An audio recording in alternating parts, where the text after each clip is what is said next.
কবরেরই আযাব যদি মানুষ দেখিত,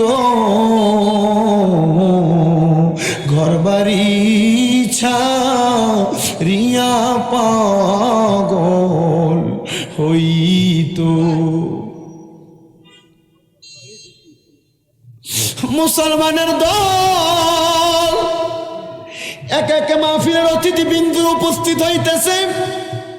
আজকের মাহফিলের যিনি সম্মানিত প্রধান অতিথি জনাব আতিকুর রহমান আতিক সাহেব, এলাকার মানুষ ওনার যথেষ্ট প্রশংসা করেছে, ওনাকে সম্মান করতেছেন, আপনারা ইজ্জত করতেছেন, সভাপতিকে সম্মান করতেছেন, ইজ্জত করতেছেন।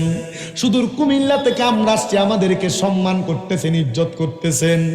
কিন্তু আমরা আপনারা যখন মারা যাব, আমাদেরকে যখন কবরের মধ্যে শোয়া দেওয়া হবে, আমার নাম ধরে কেউ ডাকবে না, লাশ বলে বলে সমর্থন করে আমাদেরকে কবরের মধ্যে শোয়া দেওয়া হবে।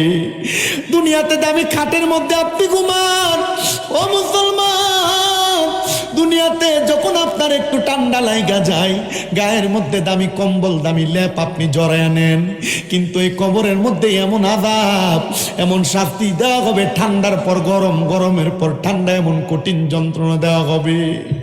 ডাইনে মাটি বামে মাটি, মাটির বিছানা, ডাইনে মাটি বামে মাটি, মাটির বিছানা, উপরেতে বাঁশের ছানির কারখানা। কেমনে একা একা কবরে পইরা থাকবা? একলা ঘরে ঘুমাইতে তোমার ভালো লাগে না, একলা ঘরে থাকতে তোমার ভালো লাগে না। হে মুসলমান,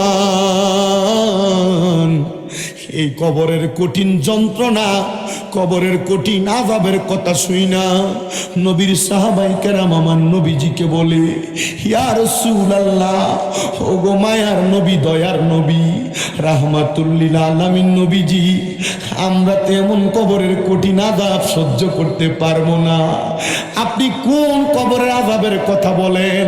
ইয়া রাসূলুল্লাহ, এই কবরের আযাব যদি আমাদেরকে দেওয়া হয়, আপনি বলতেছেন কবরের মাটি নাকি ডান বাম দিক থেকে টাস করে চাপ দিবে, আমাদের বাম পাজরের হাড্ডিগুলা ভাঙ্গা ডান পাজর দিয়া ঢুকবে, বাম পাজরের হাড্ডিগুলা ভাঙ্গা ডান পাজর দিয়া ঢুকবে।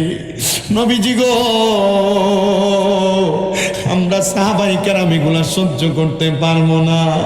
নবী আমার বলে, যদি তোমরা ইমানদার হও, আমার ভাইজান বিশেষ বক্তা, দ্বিতীয় বক্তা আপনাদেরকে বলছে 5টা বিষয় ঈমান আনার জন্য। এই 5টা বিষয়কে যদি আমরা তো আমাদের জবানে জবানে পড়ি, আমানতু বিল্লাহি ওয়া মালাইকাতিহি ওয়া কুতুবিহি ওয়া রাসূলিহি ওয়াল ইয়াউমিল আখির ওয়াল কদরি খাইরিহি ওয়া শাররিহি মিনাল্লাহি তাআলা ওয়াল বা'সি বা'দাল মাউত।